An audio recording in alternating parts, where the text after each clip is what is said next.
السلام عليكم ورحمة الله وبركاته، ازيكم يا حبايبي عاملين ايه؟ كل سنة وانتم طيبين، وعيد فترة سعيدة عليكم وعلى أسركم وأولادكم يا رب. النهاردة حبيت اخدكم معايا صلاة العيد.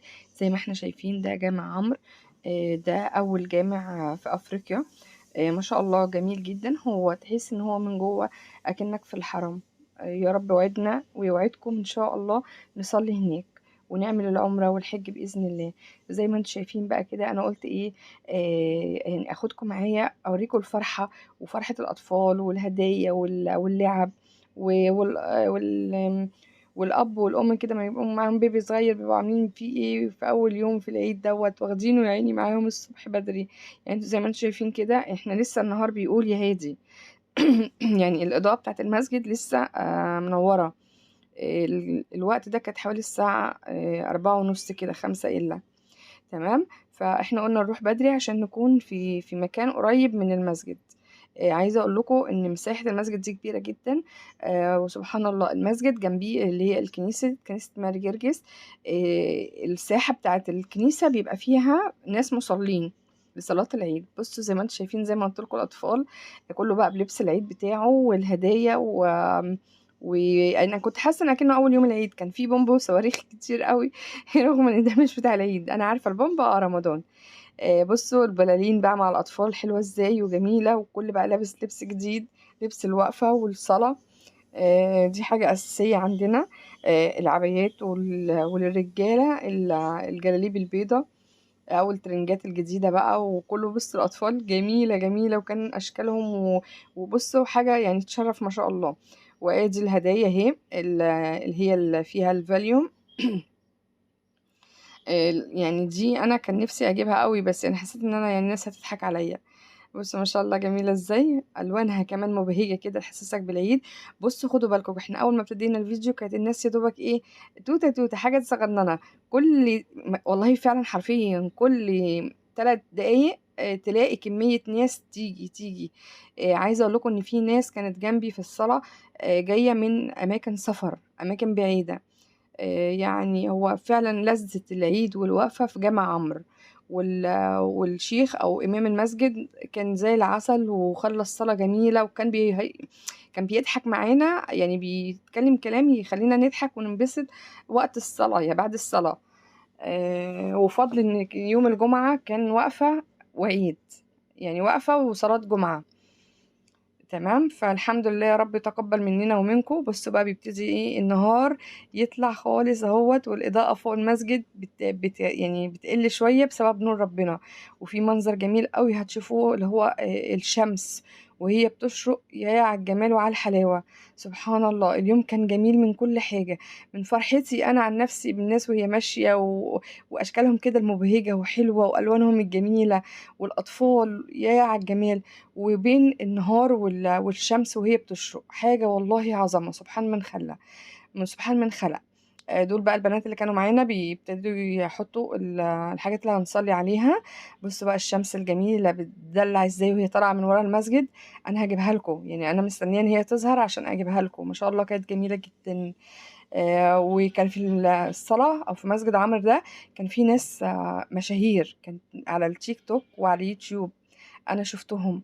الكل بيتجمع هنا. فيلا بقى السنة الجاية ان شاء الله اتمنى ان كل حبايبي يكونوا موجودين وقت الصلاة في مسجد عمرو ابن العاص. تمام. زي ما احنا شايفين اهو، بصوا بقى الاطفال، الله اكبر ما شاء الله. بصوا الكميه بقت قد ايه، بصوا البلالين.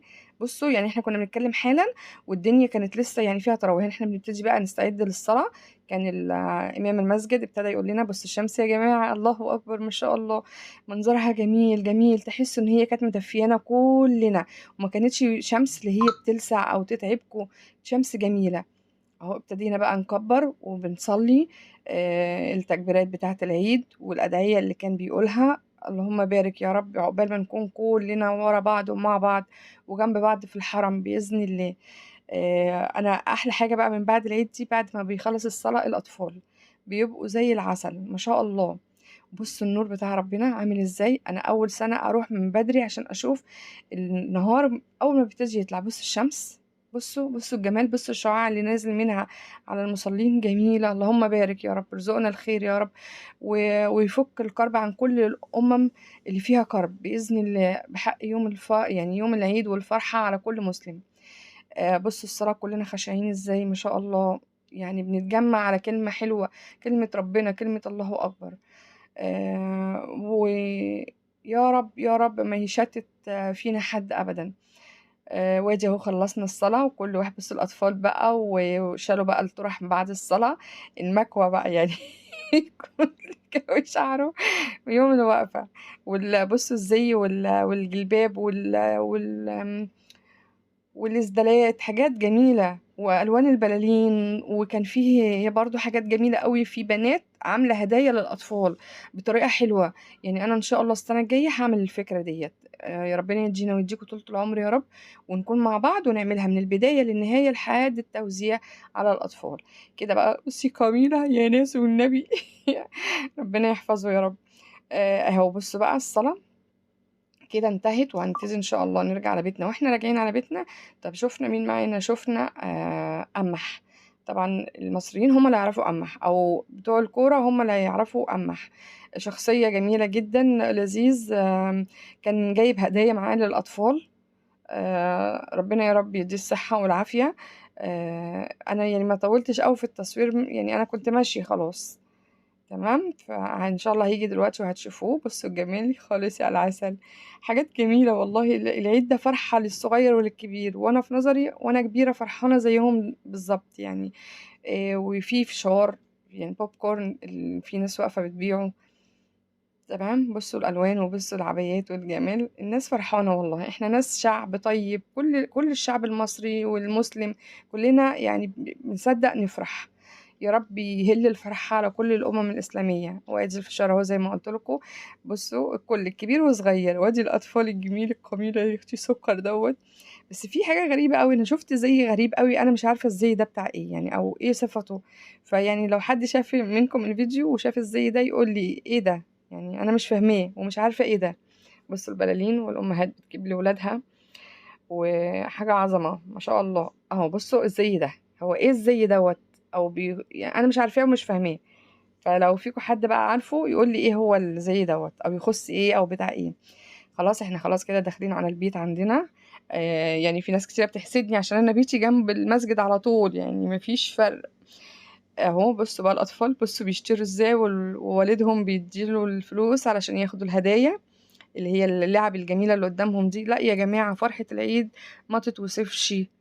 وادي قمح هو اللي انا قلت لكم عليه، بصوا بيوزع الهدايا على الاطفال. جايب للكل، يعني مش عايز يزعل حد، وبيدي كبير برضو، يعني عايز يفرح الدنيا كلها. ما شاء الله عليه، ربنا يدي الصحة. كده خلاص بقى احنا هنسيب بقى المسجد والصلاة، وهنبتدي بقى نروح. واحنا معديين هوريكم برضو الناس في الشارع عامله ايه. بصوا يا جماعه، كانت حته جميله قوي انا جبتها لكم. الامن هناك جميل جدا ومنتشر في كل حته. يعني اللي عايزه تروح او ياخد اسرته اطمن، مفيش اي حاجه. والامن كل خطوتين فيه امن. وادي الكنيسه هي اللي انا قلت لكم عليها، شوفوا المسجد والكنيسه. وهنا الناس بقى خلصت صلاة ومروحة بيوتها. وبصوا جمال البلالين والزينة في الشوارع. البلالين دي مش مكانتش في رمضان، دي موجودة عشان العيد بس. يا رب الفيديو يكون عجبكم، وكل سنة وانتم طيبين، وعيد فطرة مبارك عليكم. ونتقابل ان شاء الله في العيد الأضحى بإذن الله. مع